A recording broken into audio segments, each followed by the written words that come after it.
It's all work. Go. Hello, everyone. Welcome to Gaming. I'm Nick South, the Comics with Justin. And finally, I'm giving the video I promised, which is let's talk Bungie, let's talk Marathon, let's talk Blue Point. I promise you, they're all connected. They're So, all connected. it's all connected. It's a conspiracy, man. A conspiracy. Honestly, it might just be legitimately. But let's kind of start off with the top. Last month, around the 14th, I believe, Sony revealed that according to a Bloomberg article that came out, Sony eventually confirmed, thanks to the art, well, not thanks to, confirmed the article that Bluepoint is in fact being shut down. Now, if you don't know Bluepoint, they are a famed studio under Sony's umbrella. Excuse me. They've done a bunch of great remasters. They did the remaster of Demon Souls, if you're familiar with that. They did Shadow of the Colossus remaster, if you remember that. Big games, big name games. They remastered them, and I played Demon Souls remastered. I think it was pretty good. So all in all, very famed studio. So yeah, that's E. And this kind of confirms more of what Sony's doing when it comes to more of a switch to live service games, because like I said, most of the work they did, or all of the work they did as far as I'm aware, was remasters for single player games, Demon Souls like I said, and of course Shadow. So this does kind of show you that Sony is pivoting more towards the live service dick that they're trying to pull off. You know, maybe they're emboldened by the whole business with Helldivers. That kind of work brings us into the whole business with Bungie and Sony and Marathon. That's where we kind of segue over here. As far as Bluepoint themselves is concerned, it's honestly deeply unfortunate. I believe it's like 70 or 75 employees are losing their work and they're going to be laid off. And I gotta say, it is hilarious, not in terms of Bluepoint, but in terms of Sony, to listen to what they say.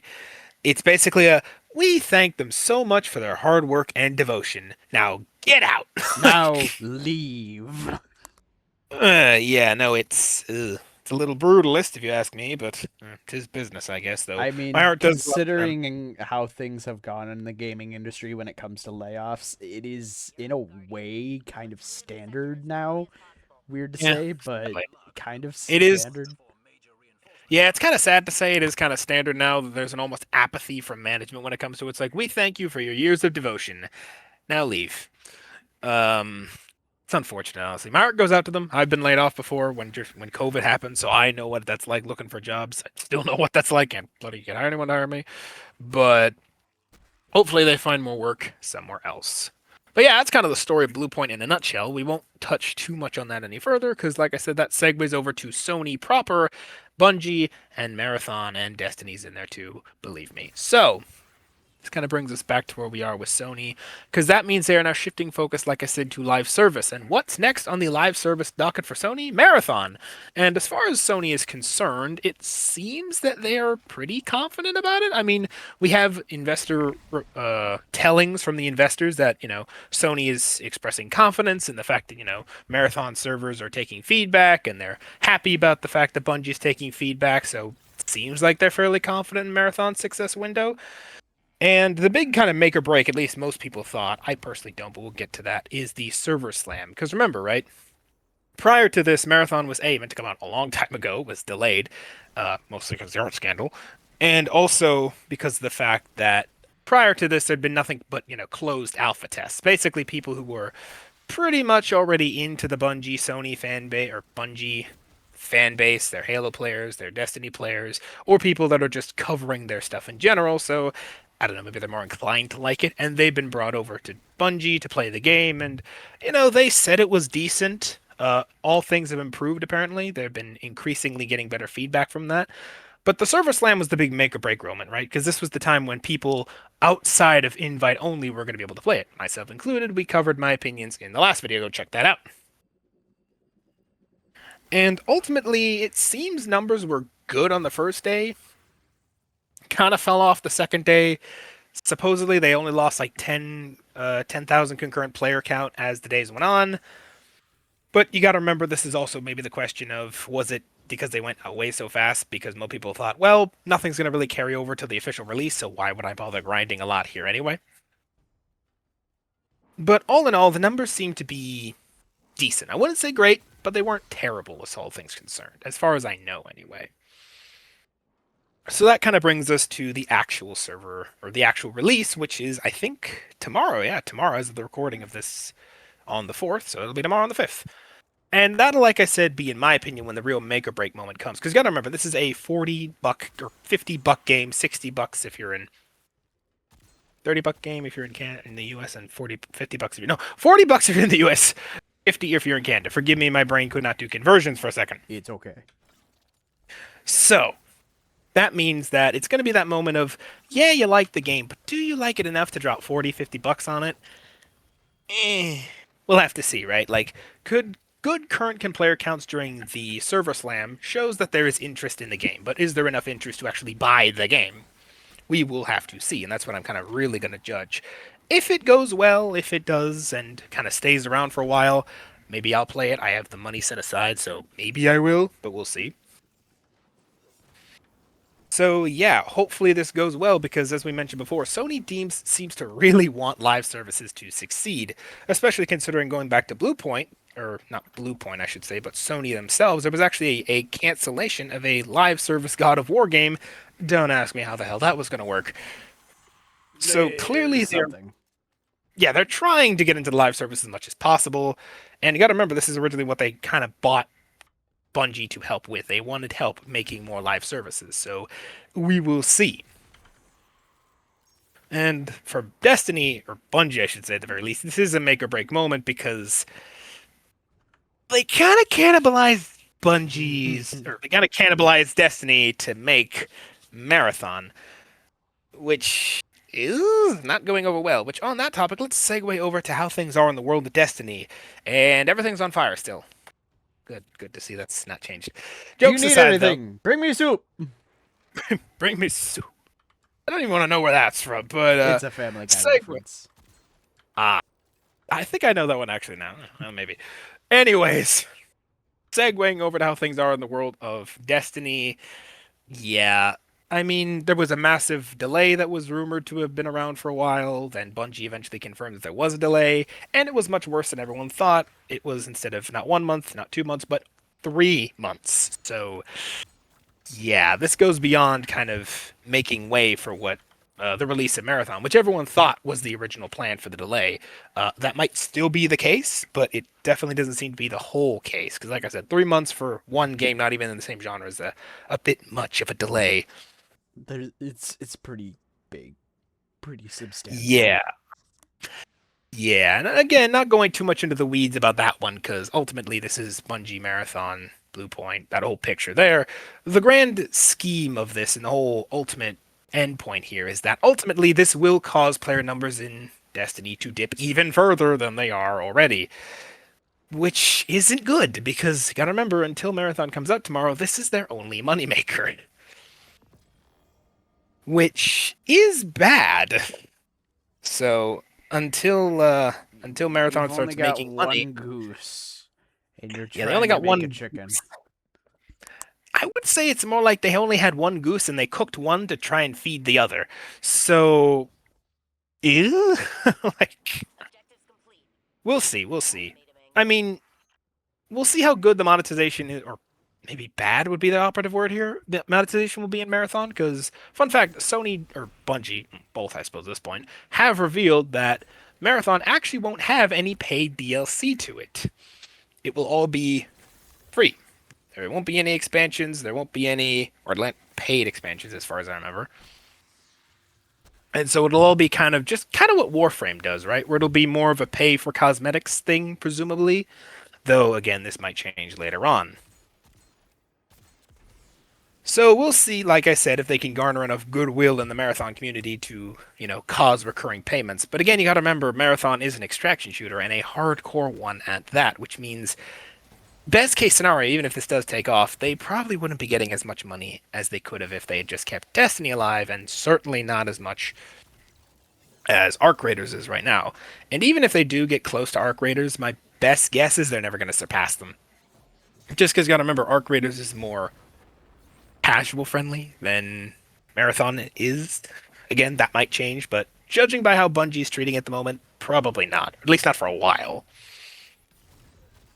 So we will see, like I said. A lot is riding on Marathon's release, and yeah, the server slam did show some decent numbers. But like I said, will that be enough to convince people to actually buy the game when it comes out? Granted, it apparently during the server slam, numbers of pre-orders for Marathon shot through the roof. So who knows? Maybe this did prove enough of a goodwill to actually garner people to pay for the game. So we will have to see when the numbers come out. And again, as we kind of talked about at the end of last video, who knows what metrics they really have for what's good and what's not. Going back to Destiny for a second, remember whole final shape? Yeah? Remember that thing? Big success. Record breaking, I hear. Great profits across the board. And what did Bungie follow up by doing? Saying, well, great launch, great profits, and half of you are fired. So, yeah, clearly It good enough. wasn't good. It was good, but not good enough, I guess, for Bungie. So who knows what metrics they're working on now, and also for Sony, who knows what metrics they consider good? Because you got to remember now they are basically a subsidiary. Well, they are a subsidiary of Sony at this point, and they got to appease Sony as well as themselves. So who knows, right? Granted, like I said, Sony has more of an interest to see this succeed. They want a second Helldiver scenario to exist, is my guess. Though I don't think they believe that they're going to get as successful as Arc Raiders. They probably hope they will, but I don't think they probably honestly believe they will. But they do at least want to have a success of a decent amount, right? So we will see, like I said, come release, how Sony reacts to the numbers and how Bungie reacts to the numbers. And this is, like I said, make or break for Bungie as well, because, like I said, they kind of cooked Destiny to make this. And at this point, only a D3 could possibly salvage this. And, well, as I mentioned before, they kind of delayed any news related to Destiny and all of that until June, or close to June anyway, when this delay is going to when the next release is officially going to come out. And a lot of people are kind of joking at the moment, which does feel to bring up that this feels like a real. We'll see how Marathon goes, and if it goes well, we'll talk more about Destiny in June. And if it doesn't go well, well, that's a Sony problem at that point. In other words, if Marathon Not doesn't my do well, there won't problem. be a. If Marathon doesn't do well, there won't be a Bungie round to worry about it at that point. Yeah. So we will see, right? I mean, they did deliver a roadmap just for marathons, so yay. They did fulfill their promise of a roadmap, as people keep joking recently. They just didn't mention for what game. Um, so we'll see. Right, that's kind of where we are with Marathon, Bungie, and Sony. Like I said, Sony definitely seems to be shifting focus to live service. They definitely want to see if they can get a second Helldiver situation going up, or at least a similar situation, considering right now I don't think they have any big live shooters or live service games beyond Helldivers that they have at their disposal, which only really leaves Marathon. Marathon is pretty much make or break for Bungie because, like I said, they really aren't making enough money on Destiny anymore, pretty much by their own hand. And so they really need to make Marathon work in order to keep themselves alive and to keep Sony happy. Keep the lights on is kind of required to make video games. Yeah. You would think people would understand that, but well. Suffice to say, both Bungie and Sony really want this to succeed, and it really does show in the marketing. Like just yesterday, we got a big, I think it There's was been a animated one. lot of advertisements and a large marketing push for Marathon. Right, and I'm betting dollars to dimes that came mostly out of Sony's budget. So you can, like I said, see that both companies really want this game to work. One really wants it to, the other really has to.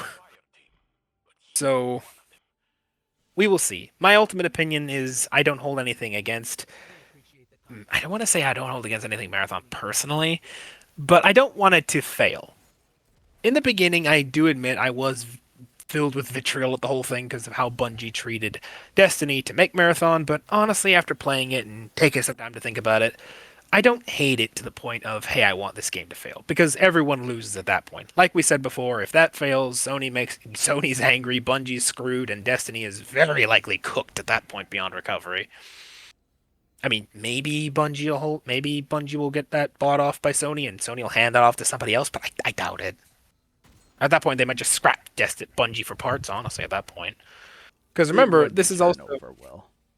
it would not go over well. Because you got to remember when before the whole big, shall we say, rebirth of the marathon or re reappraisal of the whole marathon thing, coming closer to what it is today, Marathon was indeed filled with vitriol, and Sony's perspective of Bungie was not great. Gotta remember, Sony did even somewhat admit at one point that they're kind of regretting buying Bungie. So, yeah.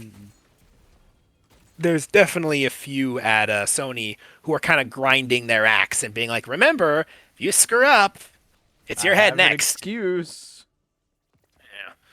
Yeah.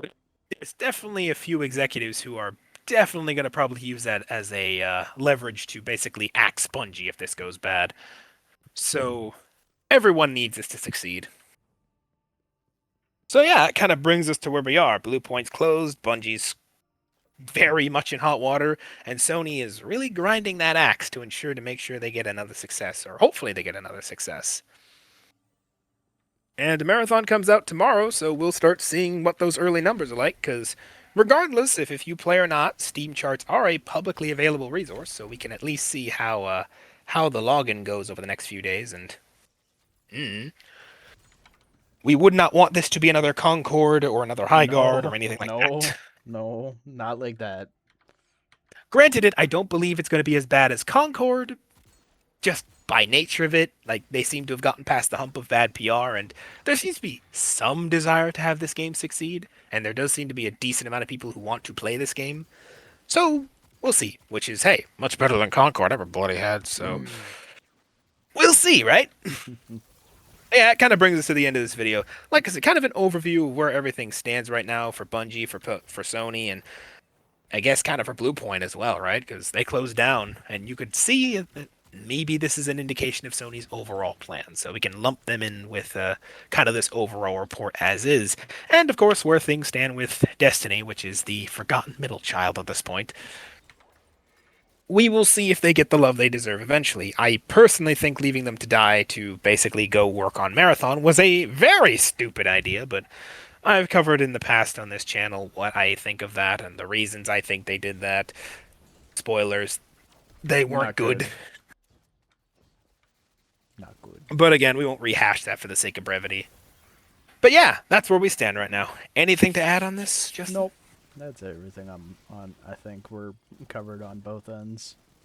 Alright then, so there's your Blue Point video, I guess. There's your Sony video, there's your Bungie video, there's your Destiny video. I'm just ticking off all the boxes of stuff I kind of promised you guys. So there we go. That'll be the show for this week. Hope you all enjoyed. Hope you all are happy to see something. I was going somewhere with that outro. Let me try that again. Hope you all enjoyed this week's video, and we'll see you all next week. Bye-bye, everybody. Have a good one.